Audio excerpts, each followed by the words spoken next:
Message de vulgarisation. Ma Constitution en 12 points. 1. La Constitution garantit l'égalité de tous les Maliens en droits et en devoirs depuis la naissance, sans distinction d'origine sociale, de région, de couleur, de langue, de race, d'ethnie, de sexe, de religion ou d'opinion politique. 2. La laïcité est le fondement de la cohésion sociale et du vivre ensemble pour l'instauration du dialogue social, la tolérance et la compréhension entre les communautés dans un Mali unifié. 3. L'officialisation de nos langues nationales affirme notre souveraineté et valorise notre héritage culturel. 4. La défense de la patrie et le volontariat dans l'armée au besoin est un devoir pour tous les Maliennes et Maliens. 5.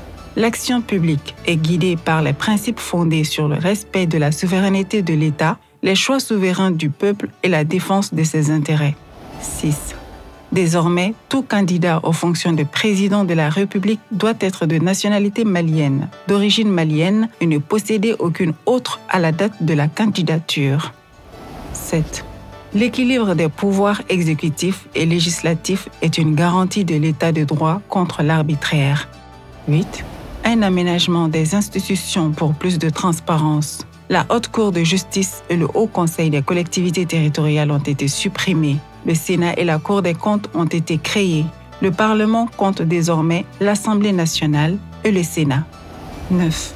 L'encadrement de la politique et des parlementaires interdit tout abus de pouvoir au risque de poursuites pénales.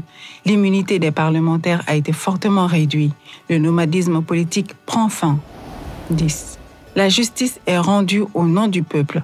La possibilité est donnée aux justiciables de saisir directement le Conseil supérieur de la magistrature et indirectement la Cour constitutionnelle via la Cour suprême.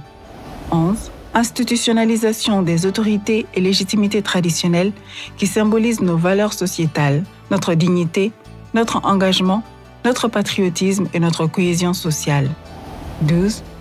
Désormais, les Maliens établis à l'extérieur sont éligibles pour être des députés, des sénateurs et des conseillers de la République. Ceci est un message de l'association Femmes Leadership et Développement Durable AFLED dans le cadre du référendum du 18 juin 2023.